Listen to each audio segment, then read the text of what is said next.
Claire Morgan hadn't expected anyone that evening. The sky outside her little home just outside Portland, Oregon, was painted in shades of gray, and the rain had started falling in that soft, emotional way that made everything feel slower. Her cottage was warm and quiet, filled with the scent of herbal tea and the soft hum of a jazz record playing in the background. It was the kind of night made for being alone, with thoughts, with memories, with the ache of things left behind. Claire, in her mid-30s, had grown used to the stillness. A year had passed since Mark left, her long-term boyfriend who couldn't love her the way she needed, and though she was healing, the emptiness in the house had never quite gone away. Wrapped in a cozy cardigan, barefoot on the wooden floors, she reached for her tea when an unexpected knock echoed through the hallway. It was gentle, hesitant. The kind of knock that doesn't demand, but asks. Claire froze and no one came by without calling. Her friends texted before visiting, and the neighbors mostly kept to themselves. A strange nervousness fluttered in her chest as she approached the door. She didn't feel afraid, just uncertain. When she opened it, her breath caught, standing in the golden porch light was Ryan Carter. 15 years gone, and suddenly, here he was, older, broader, and wet from the rain, wearing the same tired expression she remembered from their high school days when life overwhelmed him, but he refused to admit it. He looked like a memory brought to life. Back in high school, they had been something undefined but beautiful, best friends dancing on the edge of something deeper, before college and ambition sent them in different directions. She had loved him back then, in a quiet way. The kind of love that was never confessed, but always lived in small moments. A brush of his hand. A long look that lasted too long. The night he almost kissed her but didn't. I didn't know where else to go, Ryan said, his voice low, almost breaking. He looked at her like he didn't expect to be welcomed, and Claire stared back like she wasn't sure if she was dreaming. She didn't plan to invite him in. It wasn't like her. She had boundaries now, rules. But something about the way the rain clung to his jacket, the sadness in his eyes, the sheer vulnerability of a man showing up at her doorstep like this, something about that moment cracked her wide open. There are moments in life when logic falls away, and the heart leads. This was one of them. Without saying a word, she stepped aside. He entered slowly, quietly, almost unsure of himself. He looked around the living room, at the fire flickering in the corner, at the sketches on her wall, at the space that clearly belonged to her now, an older, softer, more guarded version of the girl he once knew. I always wondered what happened to you, he said, voice barely above a whisper. Claire nodded. Same. The silence that followed wasn't awkward. It was full of weight, full of years, full of everything that could have been and still might be, and in that quiet, under the sound of rain, with old feelings stirring in the warmth of the fire, Claire realized something. Sometimes life sends someone back not for answers, but for a second chance, and without even planning it, without thinking twice, she let the past step inside. Maybe, just maybe, it had finally come home. The rain kept falling as Claire moved through her kitchen, making a cup of chamomile tea, something warm and calming, something that reminded her of being safe. Ryan sat quietly on the edge of the couch in her living room, his jacket draped over the back of the chair, steam rising from the mug she'd handed him minutes ago. The room was softly lit, the fire crackling in the corner, casting flickers of orange on the walls. It was intimate, but not in a forced way. It felt like a memory unfolding in real time, like a scene she might have imagined years ago and forgotten, only now it was real, and he was really here. Claire could barely believe it. She hadn't seen Ryan in over a decade, and now he was sitting in her home, looking at her like time had paused just for this. Their conversation started slow, like two people wading into water that used to be familiar, but had grown cold with distance. Ryan shared that he'd come back to Portland after his mother passed away. The house she left behind was empty, and being in it felt too quiet, too full of old ghosts. His voice dipped when he mentioned his marriage. It had ended last year. Quietly. Without drama, just a slow unraveling between two people who stopped seeing each other. He didn't say much more, but Claire could feel the heaviness in his words. That kind of pain doesn't need long explanations, it just sits in the room like a second shadow. She didn't press him. She just listened. And he noticed, they both had grown older, more careful, maybe a little tired. But there was still a softness between them, something unspoken but very present. Claire found herself watching the way he held the mug, the way his fingers brushed his jaw when he was thinking. It was the same old Ryan in so many ways, and yet, he wasn't the boy she remembered. He was a man now, worn, thoughtful, a little sad, but still carrying that same quiet charm that once made her heart ache. "You still draw?" Ryan asked suddenly, looking around at the sketches framed on the wall. That simple question hit deeper than he probably realized. Claire blinked. "You remembered that?" "Of course I did," he said, smiling just a little. "You used to draw me when you thought I wasn't paying attention."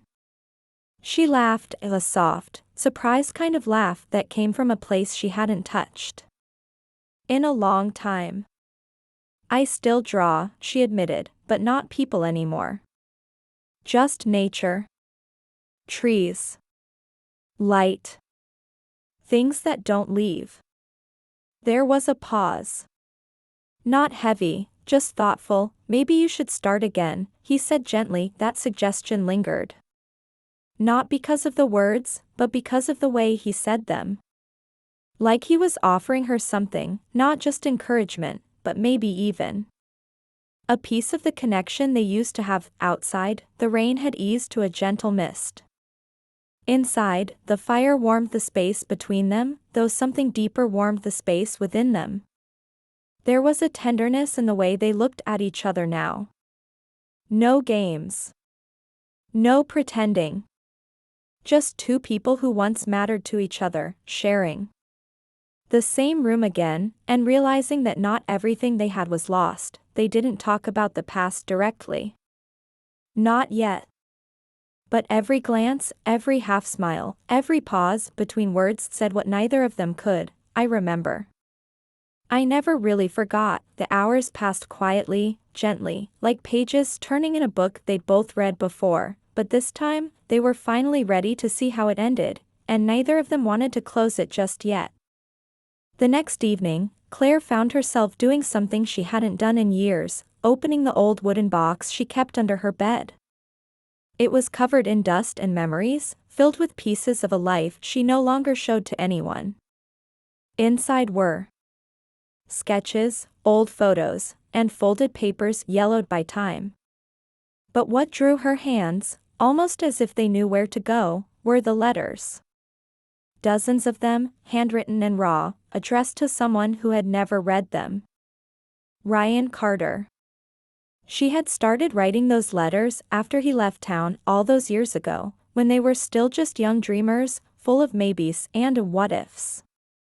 The words she wrote were the ones she couldn't speak out loud, about missing him, wondering why he never wrote back, questioning if he ever felt what she did. Claire didn't write those letters expecting to send them. She wrote them because keeping those feelings trapped inside had become too painful. Reading them now, her heart twisted. It was like stepping into a version of herself that still lived. Somewhere deep inside, quiet but not gone. That night, she didn't sleep. Her thoughts swirled like the wind outside her window, memories of their high school days, late-night drives, soft touches that never turned into more, and the ache of growing apart without even a goodbye. The next morning, with a heart that felt heavier than usual but somehow clearer, she walked into town. There was a kind of calm in the air, the way mornings feel after an emotional storm. She wasn't sure what she was doing. She just knew she needed to see him. Claire found Ryan at a small cafe near the bookstore. He looked up as she entered, surprised but not startled, like he'd been hoping she'd show up. The place smelled of fresh coffee and something sweet baking in the back. She slid into the seat across from him, the space between them small but full of emotion. I read something last night, she said, her voice low but steady. Ryan watched her carefully.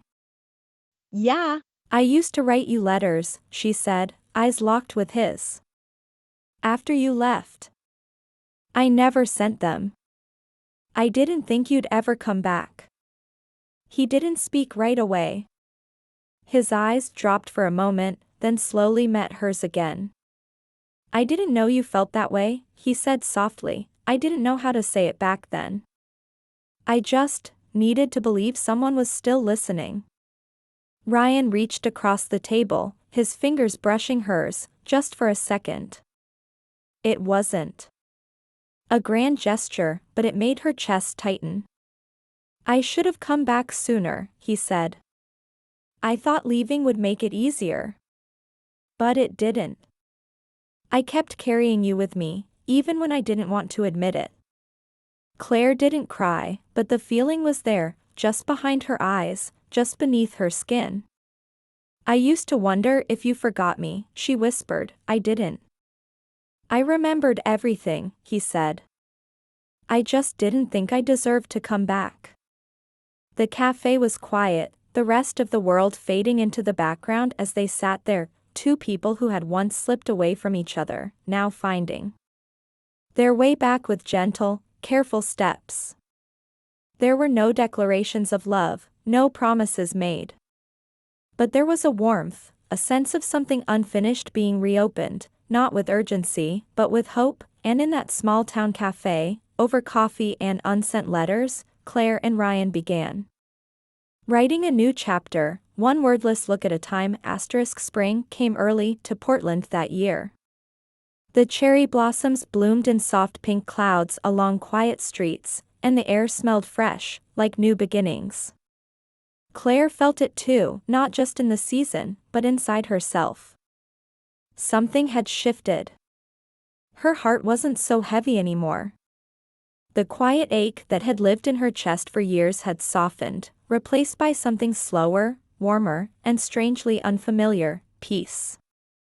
Ryan hadn't moved in or made any big promises. This wasn't that kind of story.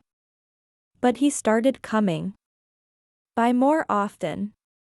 Sometimes just to bring coffee. Sometimes with old records under his arm or a half-read book he thought she might like. He never stayed too long, never pushed too hard. He just came, and each time, he stayed a little longer. It was in those quiet visits that something beautiful started to grow between them, something gentle and unspoken. There was no rush. No pressure to explain what they were. Just the comforting feeling of being seen after so many years of hiding parts of themselves from the world. Claire started drawing people again. Faces. Expressions. Emotions. She hadn't realized how much she missed it. Ryan would sit across from her at the small table in her sunroom, reading while she sketched. Sometimes he caught her watching him, and he'd smile, that soft, almost shy smile that made her feel like she was 20 again. But this wasn't young love. It wasn't about stolen kisses or burning passion. It was deeper, steadier, two people learning how to let each other in, even after years of building walls. They shared stories they hadn't told anyone else. About marriages that didn't work.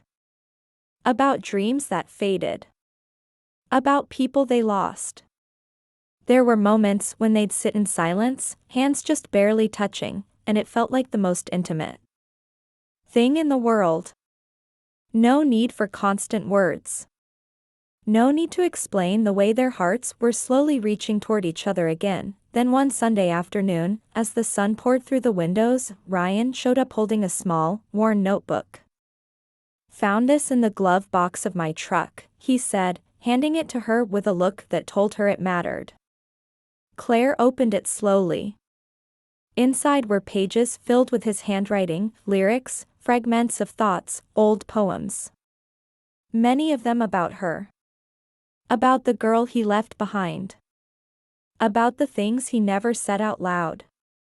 She read in silence, tears prickling her eyes at how much he had carried, how much he had felt even from far away. "You wrote about me," she whispered, her voice trembling. "All those years," Ryan nodded.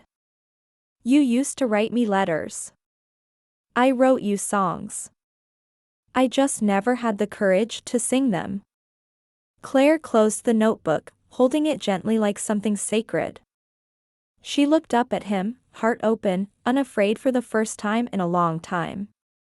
"You don't have to sing them," she said. "Just stay." And this time, when he stepped inside, it wasn't as a visitor from the past. It was as someone who had come home. They didn't label what they were.